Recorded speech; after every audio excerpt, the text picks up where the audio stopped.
break down. You did something stupid. What's up, party people? I am Erika, and we're talking 90 Day Fiancé, The Couple's Grim, season 8, episode 10. The bitch is back, y'all. All right, this is going to be a quick recap and rant, but all right, let's just jump right into it. Fuck this shit, I'm out. No, I'm not out yet, you guys. Wrong intro. Let's jump into it officially. I want a happy ending and tired of pretending. Let them get the best of me. Whoa, whoa, whoa. Give me a break. The game is survival. Give me a break and play my arrival. All right, you guys, what's up? So, we're starting off with the couple we love to hate in this biz, Michael and Angela. Now, I know you all, like me, had heard the rumors that they were gone, but they're not. They're not, and they're back this episode.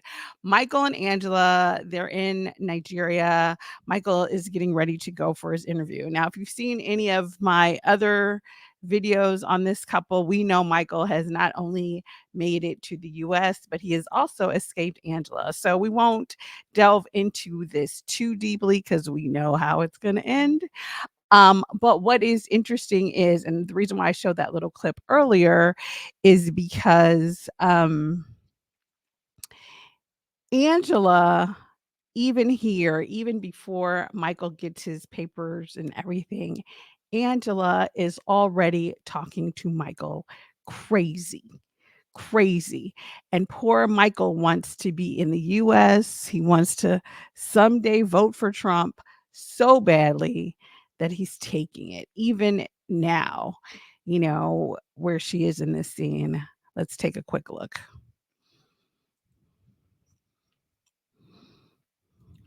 You're mad at yourself because you made a mistake. That's going to get us in trouble. That doesn't show you we're getting along to them. Angie, they know. Then take it. Put this back. No, put it back. I want you to put this back. No. All right, I want to get in trouble with TLC. So yeah, basically, Angie goes off because Michael has included a snippet of their conversation. He and his thinking is that the immigration people will think that they're a regular couple, that they don't get along all the time, and they had this argument, and oh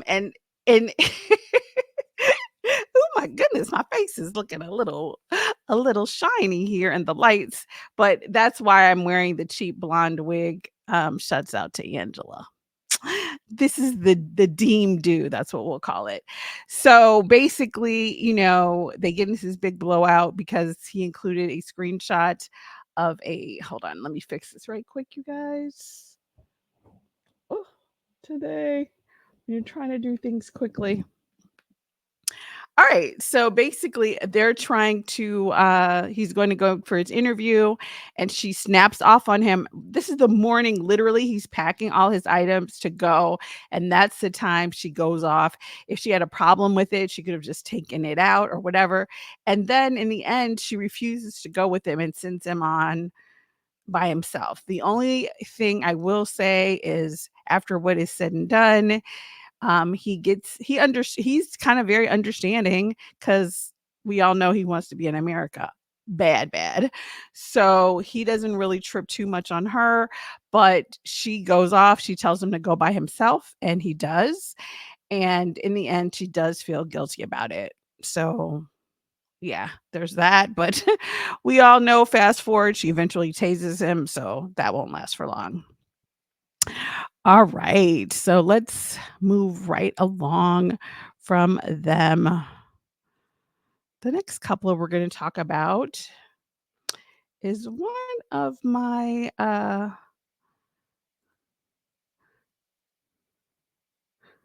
don't give a fuck couples, okay? So let's look at one of them, which would be Rob and Sophie. Here we go. All right. So let's look at Rob and Sophie. Here's a picture of them here.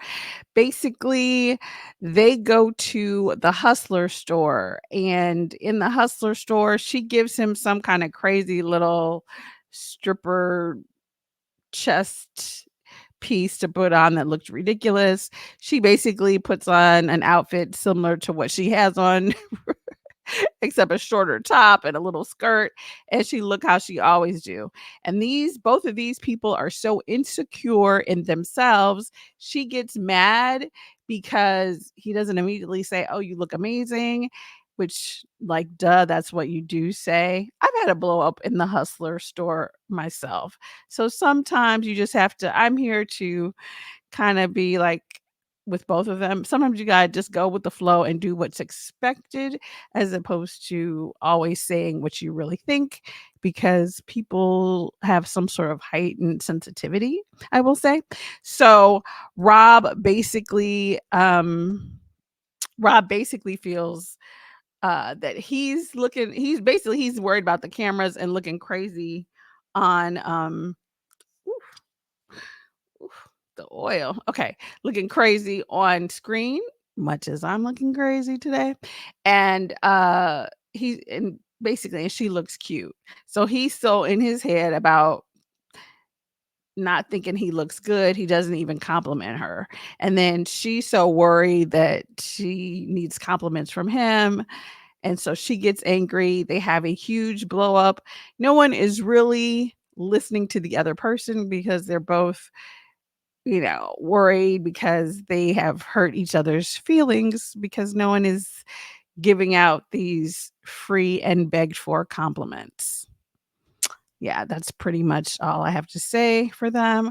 And I'm always intrigued by this because I'm like, girl, isn't it? I don't know. Personally, wouldn't you have more fun in England if you rich? I don't know. That's just me. But so yeah, another shout out to another sister in a cheap blonde wig. I can't say that enough about her wig each week. So moving right along to the next couple. This is gonna be a quick video because I know the new episode. I know I'm behind, so I'm trying to at least get caught up. So let's move to Alexi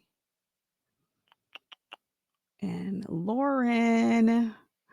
Loren is in the hotel, and Alexi goes to here. Let's make it bigger. So here we see Alexi. He actually goes home for an afternoon to take care of the kids because his father cannot take care of the kids on his own. So he goes there, he's washing dishes, he's doing laundry, which he's never done before, or at least not with that washing machine, I gather. He's washing dishes, fixing food for the kids, he made some breakfast, and everybody is kind of going crazy. And he can't really be there that long because Loren is like draining and going through all this. I really like this couple, and I think you really see the strain and how much elective surgery can really, can do a lot, and it can not just hinder you but things in your whole family. But the kids are missing her, and they have a cute little video chat and a video call, and our hearts are really warmed by Alexi and how supportive he is even during a time where it's going to be a challenging 5 or 6 weeks. All right, let's move on to our next couple will be Kobe and Emily. All right.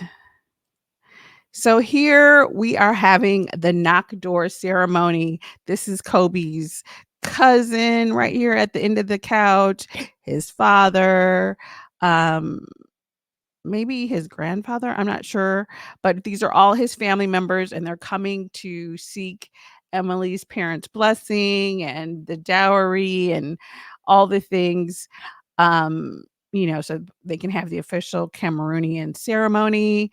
Emily's parents, they have their list and the goats and the things that they want. And then when they get to the point where Kobe's family is explaining that basically you're giving your daughter to us and she's now going to be our responsibility. So, like, if something happens to her, we're burying her over here in Cameroon. Um, and basically she's our property. Now, I don't know why he said property to white people. We know they not ever since the slaves been free, they ain't been right about property no more.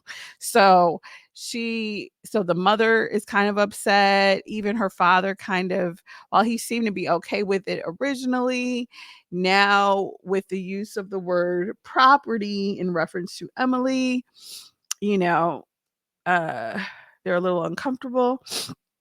Excuse me. And so then Emily, they're kind of like, Emily, what do you think? And at the end of the day, Emily is just like, look, I got two kids, not one kid, two kids. So y'all are over already basically supporting him in America. So say what you got to say so we can give it back to America and everybody's good. We're only here for 14 days. That's pretty much her attitude. And I personally don't really blame her. I mean, I think maybe they should have went in depth and kind of ironed out some of these issues before, they got there, so that everything wouldn't just be such a shocker. So that's pretty much what happened with Emily and Kobe. All right. Hold on one second. All right, you guys. So that's basically it for Emily and Kobe. Her parents, they get a little wonky about the whole property thing. So we're going to see what's going to happen. But I mean, they're already married with kids. So hopefully they will learn to adjust. All right, moving right along. Let's do Jasmine and Gino. So Jasmine and Gino finally have a discussion. She apologizes for not letting him know about the fact that she wanted to wait to have a baby because she's so stressed out. Um, the main way she kind of gets out of it with Gino is making the comment that, okay, anything that's stressing me obviously is going to affect my pregnancy and the baby. And really, she's so upset about, sorry, you guys, let me get my mic straight. She's so upset about her children not being there. So, she explains that. Gino says he understands. And she's like, well, I'm just going to put it on pause. Boo, you 37, he's 54. If the kids take 2 years to get here, so you gonna pause till you 40? Like, Gino really isn't addressing the fact that she already told him that she had problems conceiving originally, which was an issue, and now she wants to put it on pause. So that sounds like a no, Gino, to keep it 100. But Gino is very understanding. He, encourages her to do the beauty pageant stuff. And really, I'm like, okay, she can do the beauty pageant stuff, but what she's really telling you is if you don't get her kids over here, she's not going to give you a baby. So, and if it's going to take immigration 2 years or longer, dude, you're going to be 60. But I don't know, maybe the rumors are on the street that Jasmine has a new man, so maybe she's found another way to get her kids to America. Who knows? But at the end of this scene, they seem to be on okay terms. All right, let's move on to the next couple. All right, so we have another couple that I don't give a fuck about. I don't give a fuck. Let's move on to a quick recap of Big Ed and Liz. So in this scene, Liz and her daughter are packing up to hit the road, Jack. I think they're going back to San Diego. As we know, basically Liz gave up everything, her interest in that restaurant she was managing or whatever, and got a real estate license, but those licenses aren't automatically transferable. So she would have to get a real estate license in California. But who knows? Maybe she could be on Selling the OC or Selling San Diego or some other reality show. But that being said, she's packing up, she's getting her daughter's things packed. One of the only thing of interest that happened in this episode was Big Ed is here with Riley, kind of trying to make sure she's okay and really to probably ease his conscience because he's an idiot. But he does say here, I'm really sorry. I'll always love you. And, she's kind of hugging on, isn't the dog's name Teddy? Or was that the old dog? I don't know. But she's a really sweet little girl. And he's actually really nice to her here. And I will say, you guys, if you're here, please like, comment, and subscribe. Even share the video if you so choose. We're trying to get to 500 subscribers so I can really have some fun lives when we do these recaps. So yeah, pretty much that's all, that happened with Big Ed and Liz. He pretty much feels like they both are dodging bullets. And I know I can say for certain Liz is. So yeah, girl, move on, move out and move on. All right, moving right along. The next couple we're going to talk about is one of my favorites, Mahmoud and Nicole. So, you guys, let me know your thoughts on their argument in the comments for sure. Because basically, she originally told Mahmoud he could stay for a few days while they try to figure things out, or she didn't want him just straight out on the street, which seemed reasonable. And so, after saying that, though, she went to work or whatever. She said she was coming home from work. And so she comes home when she's headed home. Maybe she called and said she was heading home, my understanding. He said it was like 10, and maybe she came home at 2. And then when she came home, she was drunk. She says she wasn't drunk. She was tipsy. Either way, I assume he could smell the liquor on your ass. You already know, given his religion and his beliefs, that's going to be a problem. So that's the number one thing. Then I don't think she now that he's staying with her, she's Mrs. Big and Bad. So she don't feel like she got to answer to nobody. This is her house. We in her America, her US of A. So she can act a fool with Mahmoud. And Mahmoud was like, okay, I know I might be Egyptian, but I'm still a man. So no, you're not gonna be coming up here at 2 o'clock in the morning and you don't give me no explanations, no answers, no nothing. So they have this big blowout.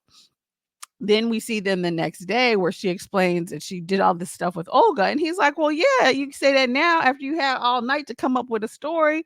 But when I asked you for your phone, you wouldn't give me your phone. And then even with us in the confessional. So to me, I feel like she's assuming, I think she still has a lot of pain, or she's still trying to get payback on him. I think that's how it feels.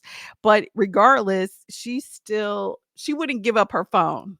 To me, I feel like if it could have just ended it could have ended the fight and you didn't have anything on there, then just give the phone. But I also see the flip side, which that is really control that going through somebody's phone. It's like, if you really don't trust me, then you just don't trust me.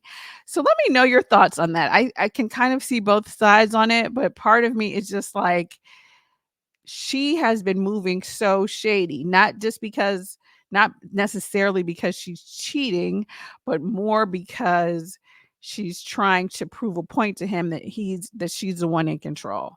And I think, especially if you're married to someone who's, as religious as Mahmoud is, his culture and his beliefs and stuff. So to have him come in here and you're basically like, almost traumatizing the man with, you got to do it my way or the highway. And so then she kicks him out again. Well, I won't say that. She does kick him out again, but I think her last straw is, he always says he wants a divorce. He's been saying that every day. But this time he says, I don't have any more feelings for you. And so this seems to just totally throw her over the edge. She is like, okay, well then, I don't, you ain't got to go home, but you got to get your butt up out of here. And so she kicks him to the curb. Luckily, literally to the curb, as in out the house. You can't spend a night because you have no more feelings for me. So luckily for him, he did meet a friend at the mosque. So hopefully that person, I'm assuming, will give him a place to stay. And, and that's it. So that's kind of where they end. So where are you guys on it? Mahmoud is controlling, but I just feel like Nicole is too. And I feel like she never gives him cuts him any slack at any point. So all right, you guys. Again, if you're still here, please like, comment, and subscribe. Really trying to get to 500 subscribers, and I am getting caught up this week on all of my shows. All right, you guys, that's it for now. I will see you in the next video. Be true, be you, be great, folks. Ciao for now. Fuck this shit, I'm out. Fuck this shit, I'm out. No thanks.